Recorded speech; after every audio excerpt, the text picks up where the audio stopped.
Hello everyone, welcome back to Careers Explained, the YouTube channel designed to help young students understand what each career is all about and how to be successful in those careers. Today we're going to be interviewing Derek Barksdale. Derek is a realtor, a broker, and the CEO of Military Mutual. Derek, how are you doing today? Outstanding. And you, Alexander? I'm good, thank you.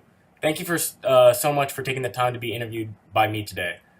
So It's let's an get honor. started. So, when you were growing up, how was your high school experience? How did you know what you wanted to do during that stage in your life? Ironically enough, I did not at all know what I wanted to do, and Yeah. my experience in school was unique in so many ways. I actually went to 12 different schools in 12 years, so Oh, jeez. my family moved around a lot. I moved to, to different cities, and that involved going to different schools.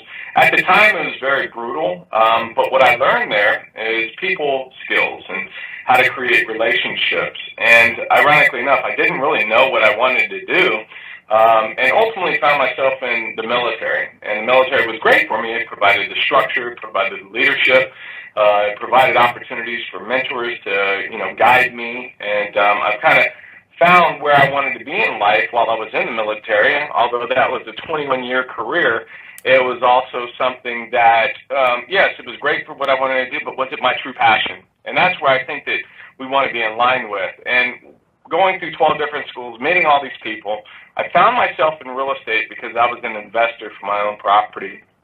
And that being said, when we started buying more properties and selling properties, we had to, pay a commission.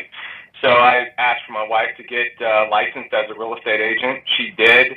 And we said, hey, let's use this license to help other military veterans with purchasing a property. As we did that, was the one with the license. I helped her out. I ended up helping a colleague of mine buy his first investment property, and he never thought he could. And as soon as I handed over those keys to him, I knew that that was what I wanted to do. But in high school, I had no idea. I even went through a 21-year career, which was good. I was very good at what I did, but it still wasn't my career path of choice. And ultimately, I found myself here at Military Mutual as the owner, and we help military veterans and their families through transitional services. So it's an honor. That's awesome. I like how you said, during school you learned a lot of people skills.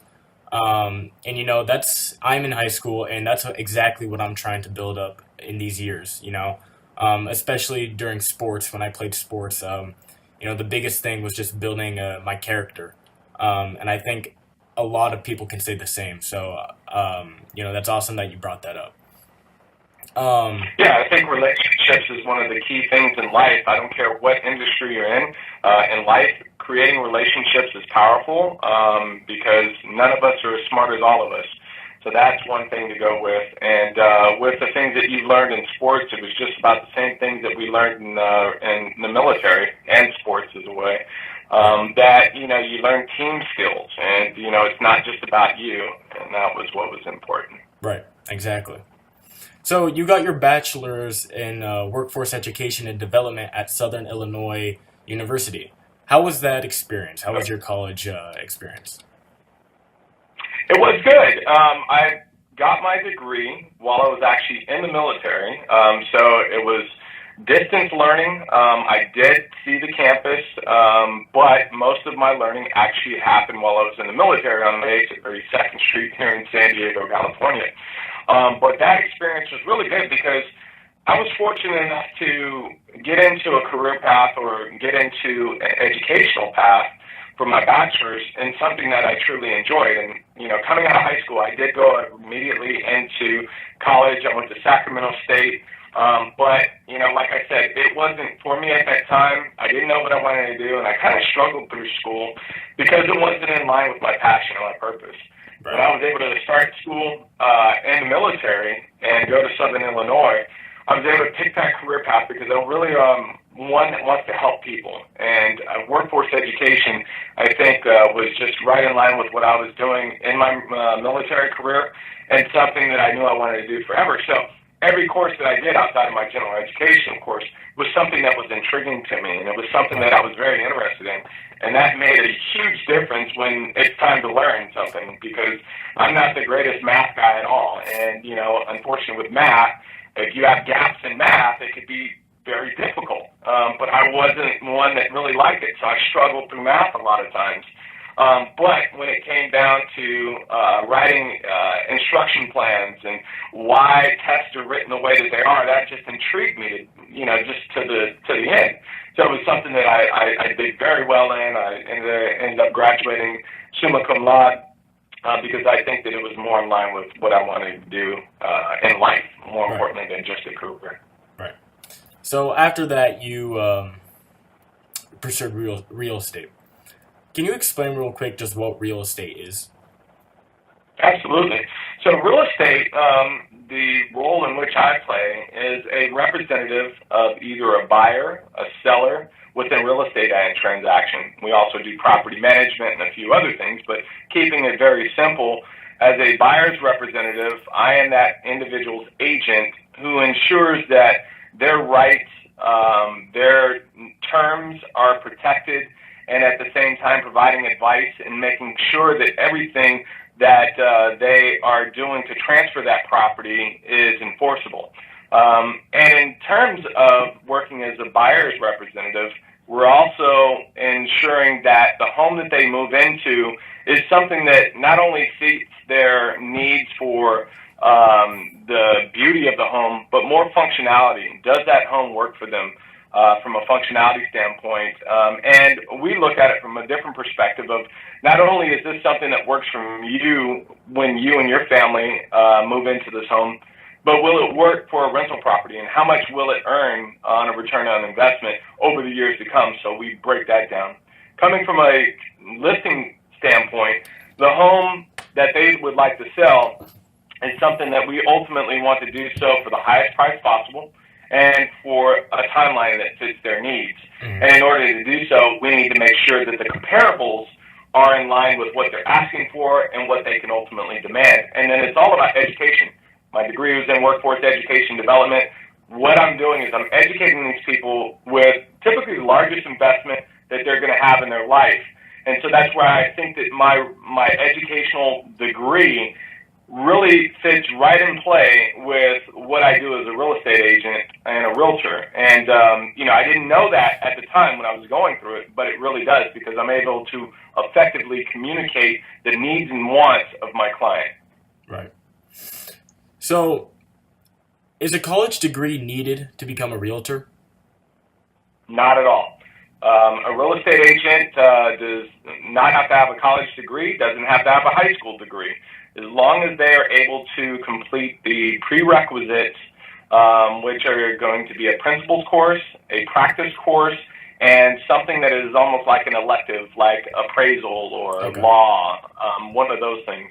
Once they take those prerequisites, that would then allow them to take a statewide exam that they would ultimately have to take. And then once they pass that exam, they become a licensee, someone who carries a license. There's a different role of being a realtor. A realtor is held to a code of ethics that goes over and above of what a real estate agent or a licensee maintains. But to answer your question, no, you do not have to have a real estate or a educational background whatsoever. You don't have to have anything. So how long does the process take to become a realtor? It's a very good question, and it's very dependent upon the person who's trying to go through that process. We can fast-track people through the prerequisite courses and taking the state exam to about 90 days.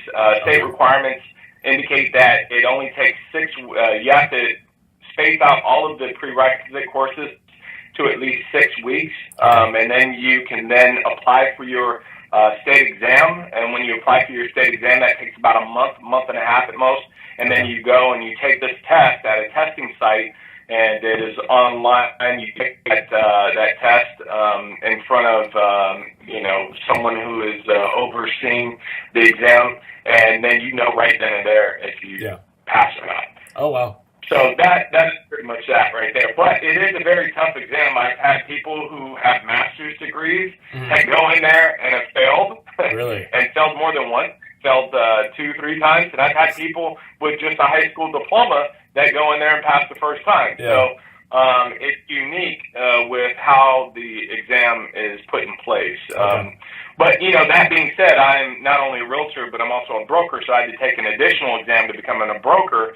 And there is an educational requirement, or at least there was when I became a broker, that you had to have at least a bachelor's degree to become a broker, or at least 2 years of experience, more thereof. Okay. Okay. And that actually leads into my next question. What is the process in becoming your own broker? Great. So in California, as I indicated before, it used to be that if you had a 4-year degree, that you could go straight and take your brokerage exam. And then they tightened it up and said you had to have a business degree. And then they said you had to have a business with a minor at least in real estate. And then they said, you know what? Let's wipe it out and let's just make it where everyone has to have 2 years of experience. Okay. The reason they did that is because there were a lot of people who came out of college and were now brokers, and they were making some critical mistakes, and Okay. Those mistakes can cost people hundreds of thousands of dollars, if not Right. millions, and then cause legal lawsuits and things of that nature. So they indicated that you have to have at least 2 years of experience, and it doesn't just mean being licensed for 2 years. You have to be active. You have to indicate and show that Yeah. you've bought and sold homes. Okay. Okay. And going back to the exams, what type of questions are on the exams? Because I know for the LSAT, it's like problem solving almost. So how is it for hmm the real estate exams? I guess you can say. That, Alexander, is a great question because they are different types of exams. The real estate exam is very factual, and they come to things like what is an easement, or when did the Fair Housing Act come into play, Okay. and very factual. They may have something that says Jane wants to buy a house, and when Jane goes to buy this house, which form she'll use, or something along those Okay. lines. But when you go to a brokerage exam, it asks more in-depth questions like Jane and John are trying to transfer property, but they realize that this area between the home is not owned by either of them, and they would like to build a well that would allow for both of them to have water. What is the process that they would have to Right. do so, and what is the state that they're dealing with? And they would say it would be an easement, and this is the process that they would have, and that would be one of the multiple choice answers. Okay. That's interesting. hmm So what does it take to be a good realtor? I love it. Well, communication skills is the number one thing that I believe is what makes a good realtor a realtor. And a good realtor without clients is not going to be able to practice that realty in ways. And the way that a good realtor gets clients is not through going out and getting on the Zillow and taking leads. It's really building a business, and building that business by referral. And when you build that business by referral, it's creating relationships with each and every member that you have in your database that you like. And that's what I love about this industry, is that I don't have to work with people I don't like. There are people that I've represented. We just didn't gel for one reason or another. Not saying they were bad, I was bad, or anything like that. We just Yeah. didn't gel.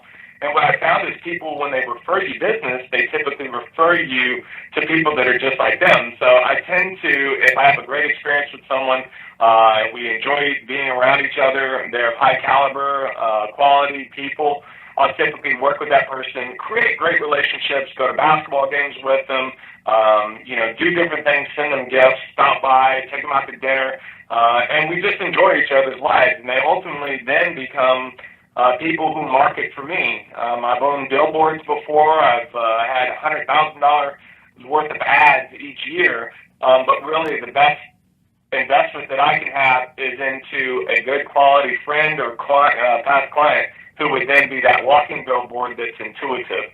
The other piece from the standpoint of going through the transaction itself is backed on the communication, because all we really are, we're a knowledge source is one thing, and then we're a conduit of information.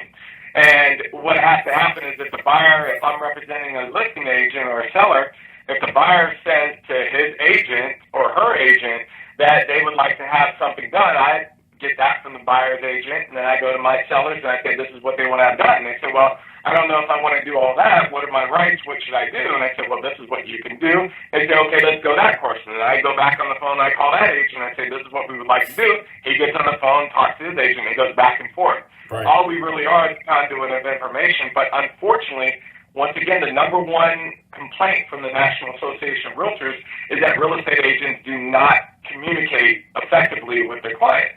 Okay. And it's like they're afraid of the phone. So a good real estate agent is going to love picking up the phone and love talking to the people that they're working with. Okay. Interesting. So I have two questions. One, what is the most rewarding part of being a realtor? And two, on the flip side, what is the most challenging part? I love it.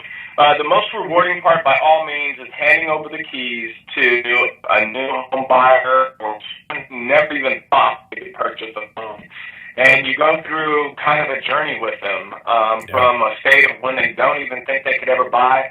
Maybe they have credit issues to get their credit right, or maybe they have a debt-to-income issue, and you're with them for 3-4 months possibly just until they get that together. And, you know, they then ultimately get into a position where they're out ready to shop for homes. And I call it more of a process of elimination versus, you know, house hunters that we see on HGTV, where they can ultimately then identify that functionality that they're looking for, and more importantly, the location of the home that they're looking for, because you can't change your neighborhood and you can't typically change the exterior of your home that much. But if you could find that neighborhood and that community that you want to work in or live in, that's what's most importantly.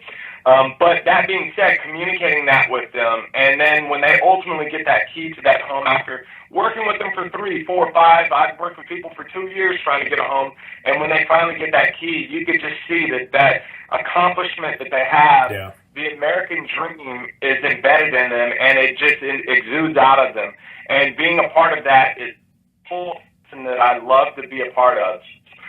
That is the best part of being a real estate agent. And of course, ensuring the goals of people, educating them, making sure that they understand that this home is now an investment. I call myself the worst real estate agent ever, because if someone calls me up after they buy a home from me 2-3 years ago and they say, hey, Derek, I'm looking at selling my home, I'm going to tell them, well, hold on, let's think about renting this out first, and let's use this as an investment versus selling it. Well, most other agents would have said, yeah, I'll list your home because you're thinking of a commission. I don't think about that. I think of how I can affect their long-term success. And ultimately what happens is they refer me over and over and over again because they know that I'm not in it for me. And if you can be known as a person that they can trust, a person that cares, and a person that they like, you're going to have repeat business. So anyway, that's what I really, truly enjoy. The most challenging aspect is, as I indicated, we have communication. There are some people that are clients that don't communicate well, and when they do communicate, they feel as if they have to be confrontational. And there are people, those are the people that I typically don't go back to and work with in the future. And, you know, the confrontation is typically they were either raised or they feel as if everything they have to do either has to be a negotiating, grind down the price issue, or it has to be an argument to feel as if they're getting their standpoint across. So, although communication is my strong point, and I do very well at it, it's very challenging to deal with someone who's argumentative, and you want to ensure their goals and how they can, you know, just be very happy in the end. But throughout the whole process, they seem like they're miserable and they hate you, and you know they hate the whole process. And I'm trying to make it as good as possible. But ironically enough, when you get done with those people, they say, "Hey, thank you, Derek. You were awesome." But you don't feel like you're doing awesome in the middle of it. So it's kind of crazy. That's about the challenging point of it, though. Yeah, I bet. So now, do realtors get paid by salary, or is it solely off commission? It's solely off a commission in 99% of the situations. Now, there are certain brokerages that are there that do have somewhat of a stipend or something where they have just something where they could survive off of, and it may be like, let's say, $3,000 a month. That they can have from a draw that they can use just to, you know, like if they're in between commissions, that they have something. Now, ultimately, they have to pay that money back. And then they have some that you come in as a realtor and you're just working for a team. And on that team, you basically fulfill a specific role on that team. And you're paid, you know, by the hour to do so. I do have people within our organization that we pay by the hour to do certain tasks. And that's a team member, but they have the option of going out and, you know, purchasing, you know, on their own as well and so forth. But for the large majority is by commission. And as I was indicating, you know, real estate is great. It is one of the highest paid professions in the entire world that's there. You know, the thing I love about real estate is There is no ceiling as far as what you can make, what you can earn, and the veterans you can serve, but there really is no floor either. So I've seen people make millions of dollars per year, and I've seen people who've thrown, $5,000 a year away and never had one sale. So I think it's very important to get with the brokerage that fits your values, because we should all have our own core values. Our company has a core value of helping and serving veterans. If that really isn't for you, you're not going to do well here. At the same point, you want to get with a brokerage that's going to educate you and make sure that you understand what it is that you really need, because I hate to say, when you get out of all the books that you read through, that law, practice, principles, it's teaching you to go out and get clients, and what most people are doing is calling up for sale by owners, expired listings, going door to door, knocking on doors, and doing all this legwork, running around buying leads off of Zillow. But really, it's establishing the relationships, and we teach our people just that. That would be kind of the main thing to answer that question. Okay. Now, do realtors have, what is the liability if something bad happens to the house? If something bad happens to the house, we have something that is in line with an insurance piece. Mm-hmm. So let's say we transfer the property from a buyer to, from a seller to my buyer. I'm representing the buyer. The buyer moves into the home, and while they're in the home, after 2 weeks, then there is a plumbing issue that goes down. Well, what we would like to have is a home warranty that transfers over with all of our sales. We make sure that there's a home warranty that covers, particular issues. Now, a home warranty is going to cover a mechanical part in the home that fails. Now, it's a great question, Alexander, because there's two folds of what has to happen. A home warranty would cover like the dishwasher, it would cover certain plumbing parts, things of that nature. So the home warranty would be able to cover those mechanical parts that break, and let's bring that plumbing piece that's in part. Let's say it's a plumbing piece from a toilet up on the upstairs floor. Yeah. That plumbing piece breaks, the whole toilet overflows, water goes down to the bottom, and ultimately floods out the area, damages, their personal property, drywall is destroyed and everything. Yeah. The home warranty would then cover the broken part, but then a homeowner's insurance would cover the damage to the area that happened. So the drywall would be replaced through insurance, the personal property would be replaced through insurance. Now let's say there is an issue that part broke. When they go to fix it, they realize, wow, this part was fixed before and it wasn't fixed correctly.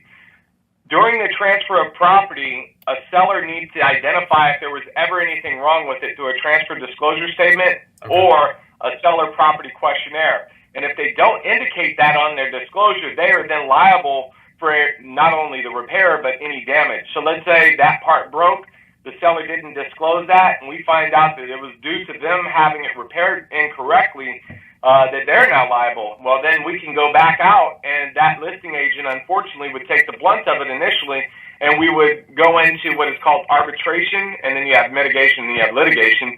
But we would go into arbitration. Hopefully, we could figure it out by just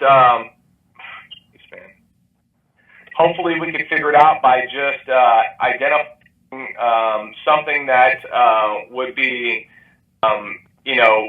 agreeable upon both parties, and that, they would go ahead and fix it. But long story short, you have 3 levels. Actually, you have 5 levels of it. So you have the home warranty, you have the homeowner's insurance, you have errors and omissions insurance that's covered by the brokerage, and then you actually have the sellers themselves that would be able to handle it as well. Okay. That's why you have to understand, and, you have to be knowledgeable as a real estate agent, not only in just, getting clients. You have to have a background which helps you and your client understand, the journey in which a transaction is not only consummated, but also when things go wrong, how to deal with it. Right. Now, can you explain the different types of mortgages, like the FHA or the VA loans? I surely can. So you have different loan products that are there. We actually have our own in-house brokerage, mortgage brokerage company, which I'm a part owner of. So I'm a lot more in tune with that than most. So We'll start off with a conventional loan. A conventional loan is what 90% of the world typically uses.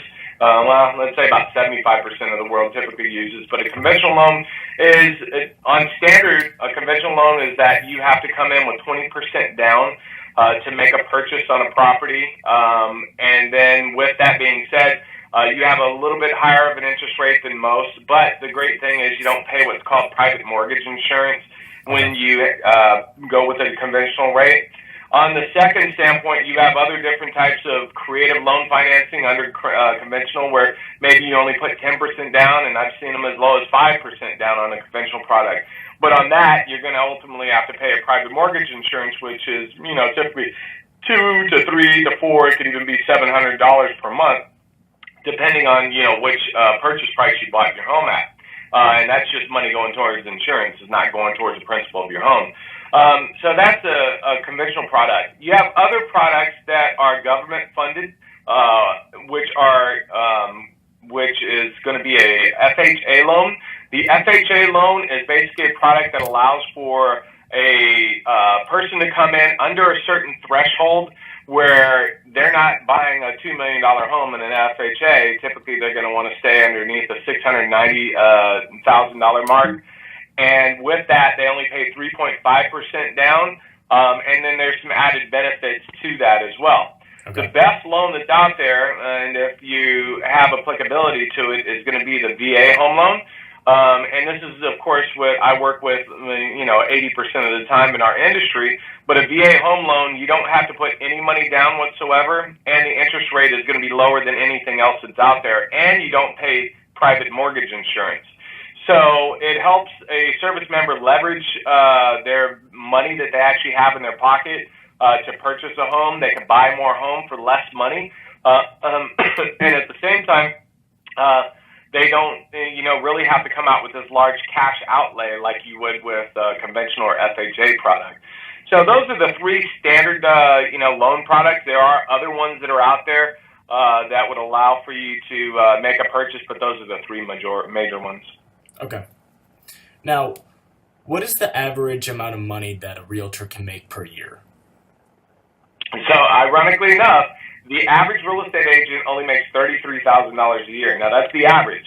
Okay. Now, this is taken from, a realtor status of 1.3 million realtors that are in the world. And remember, a realtor is different. You have, I think it's like 22,000 real estate agents, or 22 million real estate agents, licensees that are out there. But you really only have you only have 1.3 million realtors that are in the world. And the realtors are really the ones that are doing a lot of the work. The licensees may have a license for one reason or another, or they just aren't active. But anyways, long story short, with the average price, it's the 80-20 rule. 20% of the realtors in the world do 80% of the bulk of business that's out there. So the $33,000 average among realtors is really skewed because there's a lot of realtors in that 1.3 that don't make a dime that year because they aren't, in the right situation. They're doing it part-time. They're not fully committed, or just it may not be the job for them. But on the other hand, I've worked with different organizations. I've been in coaching companies called The Core. Just to even get involved with them, you have to earn at least $250,000. Brian Buffini, he has, I think, an average of like $350,000 for each of his coaching clients that they have. So, I have people in my brokerage that have earned, $700,000 a year, and I have some that have thrown away $2,000 and just haven't had any success with it. Typically, we have more success within our brokerage, but it does go from, what level of work and effort that person wants to put into it is ultimately what you're going to get in the end. Okay. All right. So, finally, do you have any advice for someone who is aspiring to be a realtor? Sure. I think before you go out and get your license and go through all the testing, go out, shadow a real estate agent. Go out, shadow a brokerage. What I will tell you is that a lot of people get excited when they go out and they talk to a broker or a brokerage, and they're like, "Oh yeah, we'd love to have you. You'd be a perfect fit for us." Well, 95% of the brokerages that are out there hire anyone who can what we call fog a mirror. Just anyone who has a license, hey, come on in, because it doesn't hurt them at all. If you make money, they make money is ultimately what it is. Right. But they really may not have your best interest towards you. So flipping the script, you want to interview brokerages to ensure that they're the right fit for you. Are they going to educate you? Are they going to put you in a success position? Or are they just going to hit you with fees? Because there's brokerages, not mine, where you have to pay them a certain amount of money for either desk fees or marketing fees or franchise fees just to be a part of their brokerage, and they get that from you, so they're making money off of you. But, you know, ultimately, you want to be in a position where they have something to gain from your success, and the more success you have, the better that you would be. So that would be my advice. Before you even go towards getting a license, go out, speak with a brokerage, speak with a realtor, ask to shadow them, go out and really get a good feel for if it being for you, because I hate to say it's not for everyone at all. Right, right. Well, Derek, thank you so much for taking the time to be interviewed today. Thank you. It's truly my honor. And Alexander, you're doing some great things with this particular show, because there are a lot of people out there who don't know, just like I did in school, what I wanted to do. And this is definitely going to add some light to it. So thank you for what you do. Definitely. Thank you.